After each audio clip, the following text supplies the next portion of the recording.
Daylight, Tom! Daylight. Like Carol, Vicky's life is dominated by obsessive rituals. She is in a constant battle to try and control her son's smell. We have to do this every day to his room. You can literally just smell the fish on his bedclothes and on his pillows.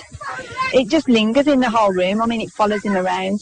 So it's just a case of constantly cleaning his room. But Vicky is resigned to living like this. Just gets quite tedious, really, having to strip his bed every day. But you know, you get used to it. Because you don't want friends coming around from school and going in his bedroom and thinking his bedroom's dirty and smelly. So it's a constant thing with washing all his bedclothes and his sheets and his quilts and his pillows. Everything has to be washed and cleaned daily.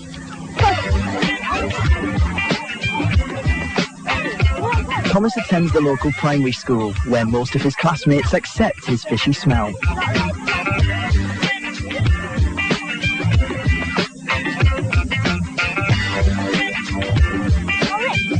He copes with his condition by being open about it, and can confide in his best mate. From the same team, and Louis, if I'd like tell him something, he won't tell anyone.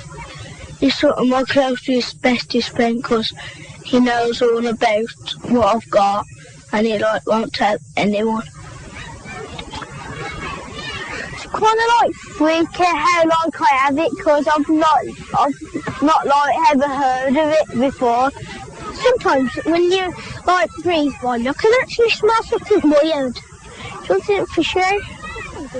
So that's what it probably would actually be, fish powder. It could be. Hey, would you think it would be good if you brush your teeth when you had it? Fish or something? No, because it cleans my teeth. If it was on my teeth, well, it wouldn't clean my body. I would have thought it would, if the next day it could still be in between the teeth and I don't know, you could just have a drink and it'll wash down and you'd start smelling again, so I thought it would probably be important to brush it out.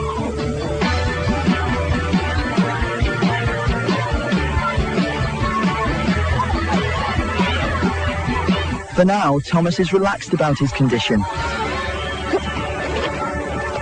But how will he cope when he finds out it's starting to get worse?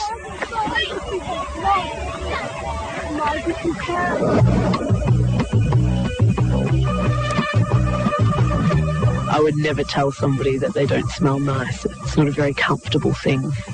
I think it's something I'd find quite difficult to do. It'd be an awkward thing to have to say.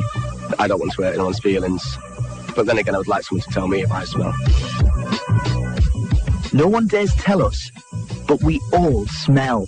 Every single one of us has our own individual odour.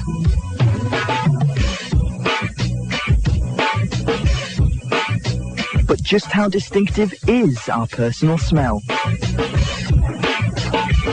Smell expert Martin Corbett has recreated a well-known experiment to find out how recognisable our personal odour really is. We all have our own smell, but it's often quite difficult to detect because we spend so much time disguising that smell. People who are intimate with each other tend to know their smells.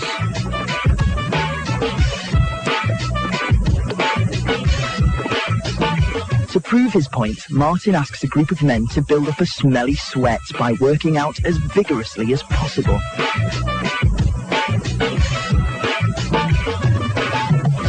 We give off smell mainly through sweat, and so we wanted the guys to build up a good sweat so they could give off the full flavour.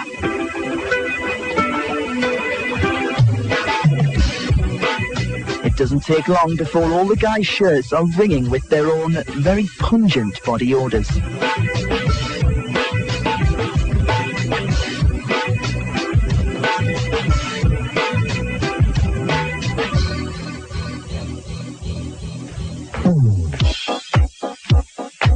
It's now up to one of the men's girlfriends to try and sniff out which one is her boyfriend's best.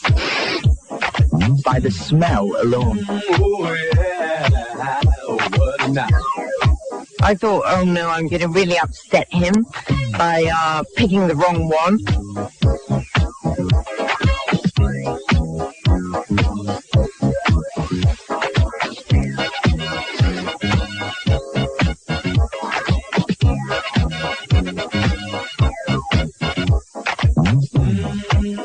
Can she really pick out her lover from these 10 stinky shirts? Number 7.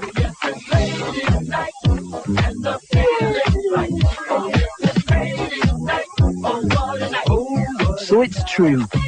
Our body odour is as individual to us as our fingerprints.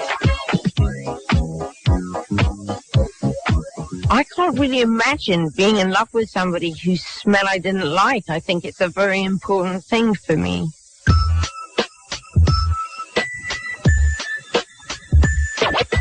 Rachel understands only too well the problems of smelling bad. It has made her feel so isolated that she spent most of her 20s travelling in Asia. It just feels much more relaxed. Almost like you can kind of breathe there more easily. You can just be yourself. Now 32, Rachel is determined to start a life back in the UK. But she's not finding it easy. As soon as the plane lands in England, it feels as if you're walking into a sterile environment where it's almost as if nothing is real. I feel a sense of dread whenever I come back, and I feel almost trapped, I suppose. Just the way that society is. I don't fit in, I'm not acceptable here. Just like Rachel, Carol feels completely unaccepted in her world.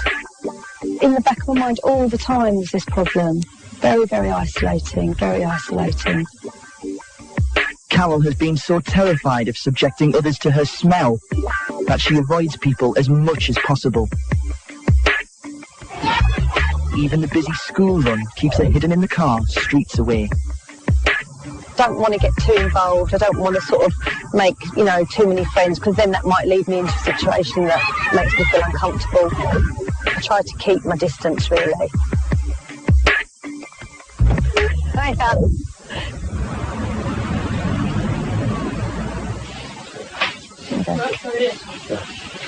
Now you've got your bullet. As Carol has a mild form of the condition, amazingly she has managed to hide her fish odour syndrome from her family. Even her husband Steve didn't know about it for over 15 years. Carol has been very careful to disappear very often to the bathroom to make sure that no one, even me, wasn't aware of it. He does know now about the problem, but our way of dealing with it is really not to talk about it.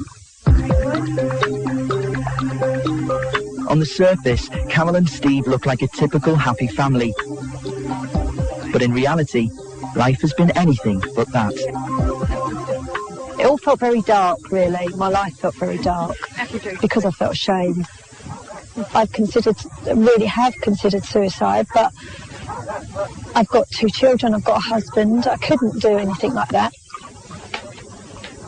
There was a time when I sort of really hoped that I would get a terminal illness, because I thought, at least then, that's my way out. I'm not doing it on purpose. Despite her brave face, Carol is at breaking point and wants her life back. She's considering opening up and letting people get close to her for the first time in years.